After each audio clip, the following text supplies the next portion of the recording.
everyone, my name is Mayank Awad. I am studying in class 10 from CGS Kendra, GPM. So my model is a mini vacuum cleaner. To make that type of vacuum cleaner, first of all we have to take a bottle and then cut it into two pieces like this. And also हमें एक पुरानी जो do cans होती है वैसे लेना है और उसे साइड से कट कर देना है सिंपली. एंड देन एक क्या बोलते हैं, एक बॉटल को कट करने के बाद उसके दोनों पीसेस को थोड़ा और कट कर देना है जिससे कि वो आपस में एक दूसरे के साथ कंबाइन होकर के बंद हो सके और इजीली ओपन हो सके. एंड देन जो हमने डीओ बॉटल कट की थी उसको दोनों साइड से कट करने के बाद कुछ इस तरीके से फ्लैट कर लेना है और बॉटल की साइज़ में उसमें एक सर्कल ड्रॉ कर लेना है. सर्कल ड्रॉ करने के बाद उसको कट कर लेना है to make fan. And then हमें एक डीसी मोटर लेना है जो कि मार्केट्स में इजीली अवेलेबल होता है. एंड उसमें सिंपली उस बॉटल जो हमने डीओ कैन से फैन बनाया है उसको उसमें अटैच कर देना है with the help of any bottle cap and any type of empty refill.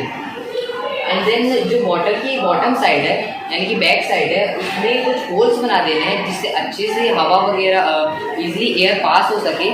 And उसमें एक बड़े साइज़ का होल बनाना है जिससे कि हम इजीली उसमें अपने मोटर को अटैच कर सकें.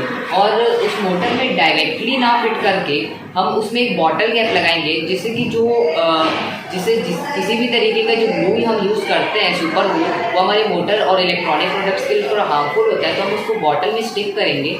एंड देन उस बॉटल कैप को बॉटल की बैक साइड में स्टिक कर देंगे.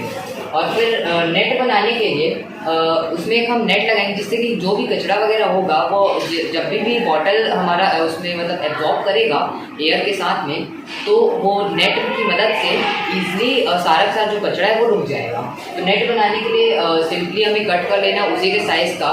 एंड देन उसमें एक वेंटिलेशन पाइप भी बनानी होगी हमें जिससे कि एक एब्जॉर्प्शन पाइप जिससे कि सारा कचरा ईजिली हम दूर से ही सर्व कर सकें. तो उसे बनाने के लिए सिंपली हमें कुछ बॉटल कैप्स को एक पाइप के साथ कट करके कंबाइन कर लेना है जिससे कि सारा कचरा ईजिली उस पाइप के ज़रिए सारा कचरा बॉटल के अंदर आ जाए.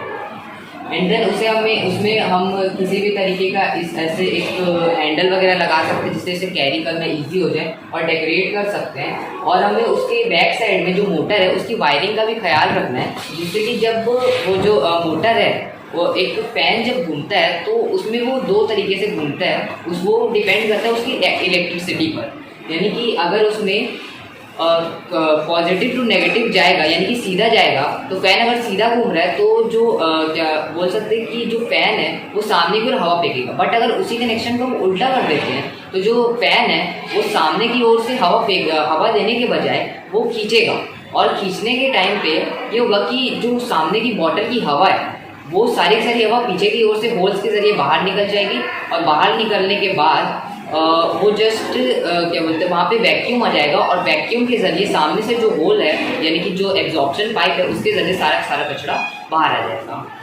और वर्क मैं आपको इसे यूज़ करके दिखा देता हूँ. ये देखिए जैसा कि आप देख सकते हैं फैन इजीली घूम रहा है और सारा हवा जो बाहर की साइड से फेंक रहा है. अब यहाँ पे वैक्यूम पैदा होगा क्योंकि यहाँ पे कुछ नहीं है, हवा भी नहीं है.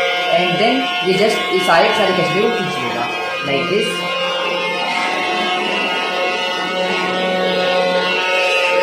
जैसा कि आपने देखा सारा कचरा इसमें आ चुका है और ये नेट की मदद से सारा कचरा यहीं पे रहेगा और हम इसे इजीली कहीं पे भी डंप कर सकते हैं.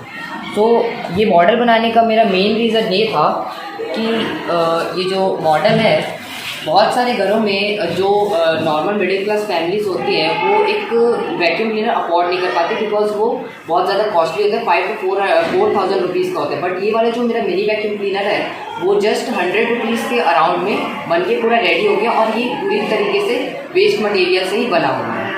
और तो इसमें एक और बात ये कि ईजिली रिपेयरेबल है बिकॉज ये अगर कहीं से भी टूट जाता है तो आसानी से रिपेयर हो सकता है. Thank you. हेलो.